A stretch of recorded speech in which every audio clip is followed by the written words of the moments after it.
So, if you watched my last video about the F-35, you saw that I was going to make a video about the Blue Angels transitioning to the F-18 Super Hornets. Now, ironically, as I was writing my notes to do this video, today is actually the 22nd of January, 2019. The Blue Angels actually announced not that long ago, maybe within the last hour or two, that one of the demo pilots had to make an emergency landing at Centro, which is their winter training base in California. Evidently, what they have out right now is that the pilot was uninjured. They don't know. They haven't released yet what or who the pilot was or what aircraft it was. It was an F-18. The pilot was uninjured, as I said. The preliminary report is that the F-18 suffered a main landing gear problem. It was said that the landing gear didn't extend properly after their demonstration flight. Now, this sounds like it happened in the afternoon training flight. So, if anyone's not familiar with the Blue Angel training schedule, out in El Centro, they generally fly 2 flights a day. During this time of the year, they do fly up to 3 times per day, weather permitting. It does sound like in this instance that it was an afternoon training flight, one of the later practices that they do. So we're hoping that the situation turns out well. Obviously the pilot's fine, but the aircraft likely is not. And that, ironically, is going to segue into why the Blue Angels are actually transitioning to the F-18 Super Hornet. Now, those of you that don't know, the F-18s that the Blue Angels use now are known as what they call the Legacy Hornet. For many, many years, they flew the A model F-18, and then they had several B models, the 2-seat versions, in their inventory. It wasn't until the last few years where they started to transition to the C model as it became more available for parts. They completely retired most of their A models. They do have some as spares, but parts for them and the airframes have basically been worn out completely on those A models that are left. The C models that they do fly now, they are a little bit different than an A model. They are slightly heavier, but from what I understand, the real differences are negligible. And there's not really any visual difference between the two models, except for some minor differences in the fuselage and antenna placement on the aircraft. But the C models too are wearing out relatively quickly, because as they are the oldest aircraft in the fleet, even older than the models that the Marine Corps uses. And the only reason why these aircraft that the Blue Angels have are still flying is because of their exceptional maintenance crews that they do have. The Blue Angels have probably the best maintainers in the Navy and the Marine Corps, making sure that their aircraft stay airworthy. But that time is slowly coming to an end for those older airframes, and that's why they picked to transition to the Super Hornet. Now, right now they have several A models, like I said, still in reserve. They have some B models, the 2-seat versions, but right now primarily the demo's flown with the single-seat C models and the 2-seat D models, usually used in the 7-jet, and a dual-seat spare that they fly around between show sites. Now, the Super Hornet transition's been really been talked about for several years, but it wasn't until about mid-2018 last year that more information was actually given out, where contracts had been awarded to Boeing to basically do the modifications for 8 aircraft, 8 Super Hornets. That means that the team will have 6 or 7 F-A-18Es, and they'll have several F-18F 2-seat versions. They said that, or the Navy, and I believe it was said through Boeing, that if everything stays on track, that means with funding and everything else, the Blue Angels should receive the modified airframes by the end of 2021. Now, they said sometime towards the end of December of 2021. Now, what does that mean in terms of the team starting to fly demonstrations to the general public with the Super Hornet. Best case scenario, that would mean that they would start winter training in 2022 with the Super Hornet. That's the very earliest you would see a Super Hornet demo from the Blue Angels. Now, whether they're going to transition that quickly, we don't know, but it is an ongoing issue that in the last few years, aircraft availability for the Blue Angels is becoming a larger and larger problem. And as we see, we've had some maintenance issues in winter training, and now this incident that happened today, ironically, are becoming more frequent. And it's obviously a problem for as drastically these jets are pushed to their limits in their demonstrations that they fly. So those airframes, like I said, are stretched thin as it is. So with the Super Hornet, now no one knows obviously what the demonstration would look like, but some interviews had been done with previous pilots and previous teams saying that they do have a Super Hornet demonstration, and that they have flown some demonstration maneuvers in Super Hornets at Pensacola to basically see the envelope of the Super Hornet would do in their type of demonstration. Now, again, with speculation, what technically would a Super Hornet demonstration look like? In my opinion, it may not vary a whole lot from the demonstration that they have now. And really, the Super Hornet, if you look at the difference between the Super Hornet and the Legacy Hornet, the Super Hornet is considerably bigger and more powerful. But the roll rate of the Super Hornet is not nearly as high as the Legacy model Hornets. So some of those maneuvers with a lot of the rolling type maneuvers will be slower if they do continue to do them. Where I think that the Super Hornet demo will shine will be in the power aspect. So if anyone's familiar with how the Super Hornet demonstration is flown by the tactical demonstration teams on both the West Coast and the East Coast teams, I'm assuming that those type of maneuvers that you see done in that demonstration may only come out in the solo maneuvers. So the Diamond and Delta maneuvers that you see the Blue Angels fly now would likely probably stay relatively the same, maybe some minor changes.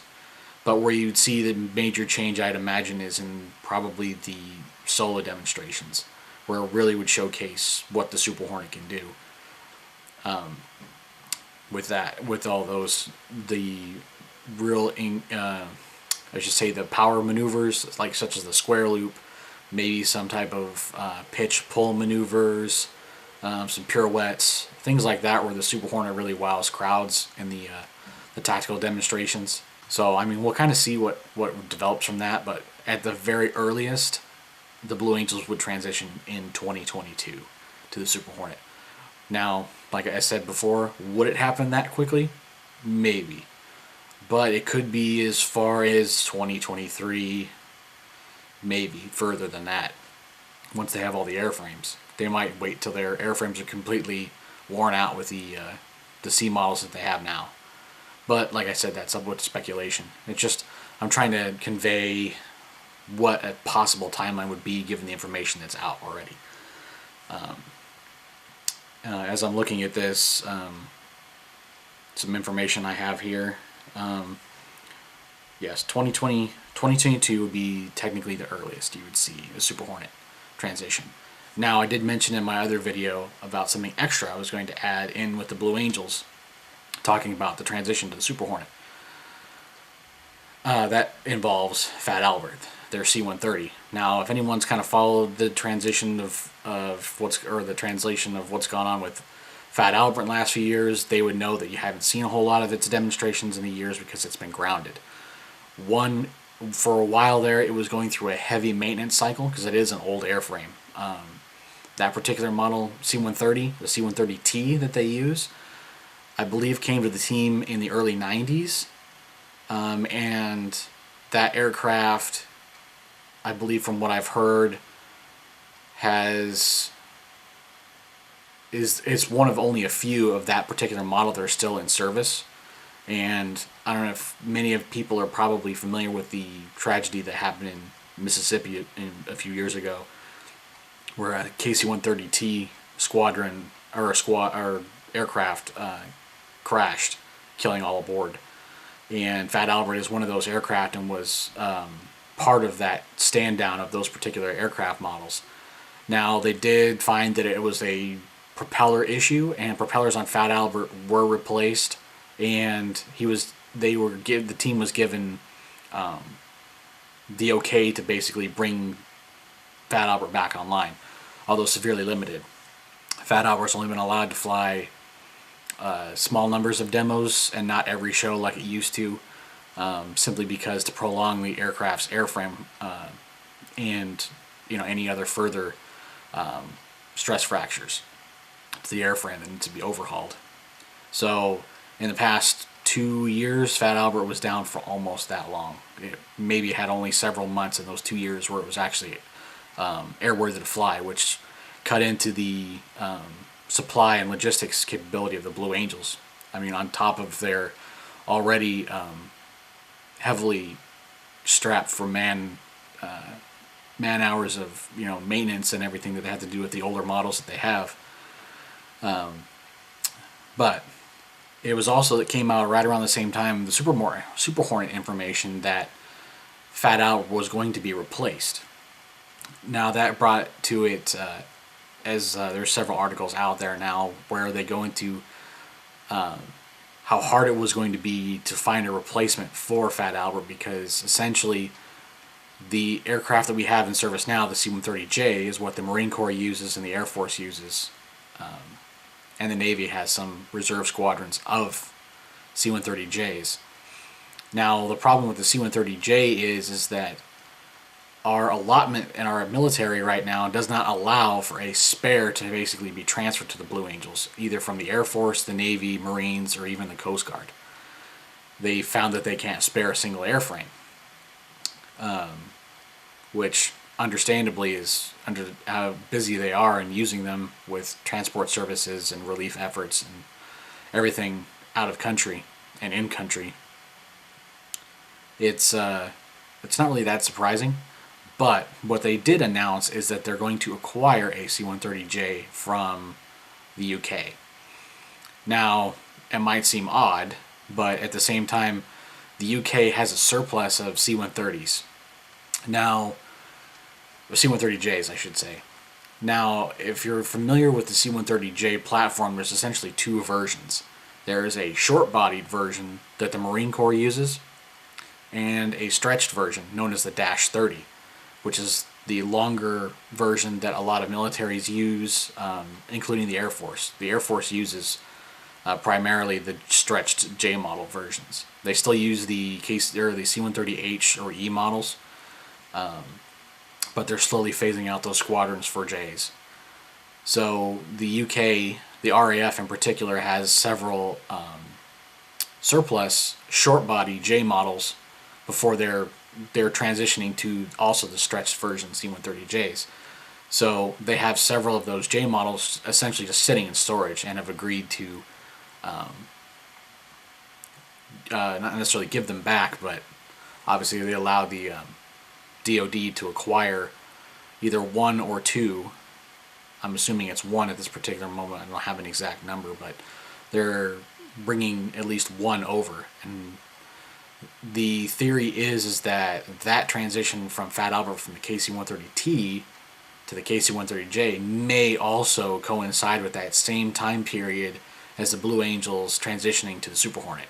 So we're looking at probably, I would say, not any sooner for Fat Albert, between 2022 and 2025, somewhere in that range, maybe even later.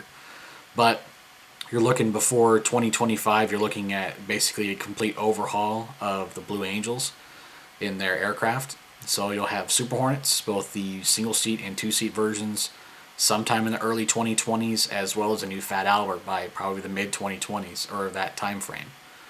So it's interesting. That's unfortunately with the cuts that the military suffered several years back, it's made the problem worse. And a lot of these programs that were slated to happen in the mid-2020s have had to been pushed up considerably further because the aircraft has simply just fatigued faster due to severe cuts in maintenance and availability for aircraft parts.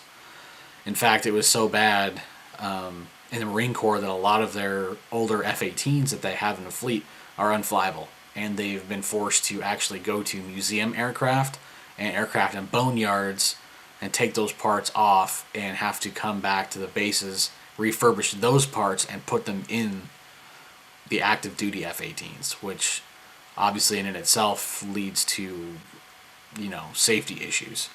But without trying to make it too political, that's essentially the issues that the military is trying to recover from. Beyond that, it severely hurt a lot of the military services that have older aircraft. So we'll see how that actually plays out with the Super Hornet. It'll be an interesting demonstration. Definitely be a lot louder. And from what I understand, people are interested about what type of modifications they would have to do to the Super Hornet to make it essentially demonstration ready for the Blue Angels. Believe it or not, a Blue Angel aircraft don't have a lot of modifications to them done anyway. Essentially, I believe the team says that their aircraft can be converted back relatively quickly. And really the only things that would need to be done to the Blue Angels F-18s for them to be considered a fleet aircraft again, the smoke system in the F-18 that the Blue Angels use is actually placed in the aircraft where the gun would be. So the smoke system that you see that puffs out the white airshow smoke is basically they take the main gun out of the nose of the F-18 and they stick the smoke system in it.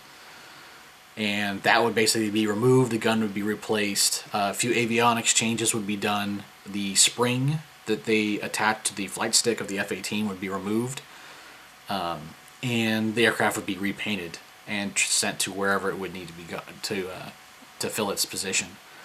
The spring for the F-18 that they put on the flight stick, people also wonder, why do they put a weighted spring on these flight sticks in the F-18s that the Blue Angels fly? And primarily that's for inverted flight. Now, in theory, from what I understand is that the spring trims the jet in such a way where if the pilot were to pass out inverted, the jet would still fly in an inverted position, and not fly into the ground, essentially. So if the pilot would pass out in a maneuver or something like that that was inverted, the aircraft would still fly inverted in a level flying position, among some other things. That's how I understand the weighted spring. It could be right, could be wrong, but that's how I understand that the spring works in the F-18. But essentially that same system would have to be transferred over to the Super Hornet, I'm assuming. Now the Super Hornet's considerably newer, whether it would need that or it could be programmed in, I don't know the inner workings particularly of the Super Hornet, but I assume that modification would probably be done or something similar. The smoke system would also have to be redesigned for the Super Hornet because Super Hornet is not only wider, has a bit larger wing area, it's also longer. So that smoke system would have to be redesigned, and then the flight computer would have to be reprogrammed for the demonstrations that the Blue Angels fly. All that takes time, development, and all that. And I'm assuming that's what they're working on currently in that program. Because it is ongoing, from what I understand right now. It's currently it's being worked on at Boeing. So we'll see how that comes about, but it'll be an interesting change for sure. And those of you that are going to be watching the Super Bowl coming up, it's been announced that the Thunderbirds will be doing the flyover for the Super Bowl, so stay tuned to that. Even if you're not in football, if you want to see some pre-airshow airshow season flyovers, you'll see the Thunderbirds fly over the Super Bowl.